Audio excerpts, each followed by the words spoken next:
Did you know that space is completely silent?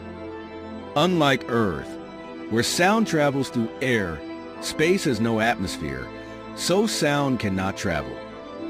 But here's the fascinating part. While we can't hear sound directly in space, we can still listen to it in a way. Scientists have used electromagnetic waves from space objects like stars, planets, and black holes, and converted them into sound waves we can hear. For example, NASA's Voyager spacecraft recorded electromagnetic vibrations from planets like Jupiter. When these signals are converted, they sound like eerie, high-pitched hums or even deep rumbles.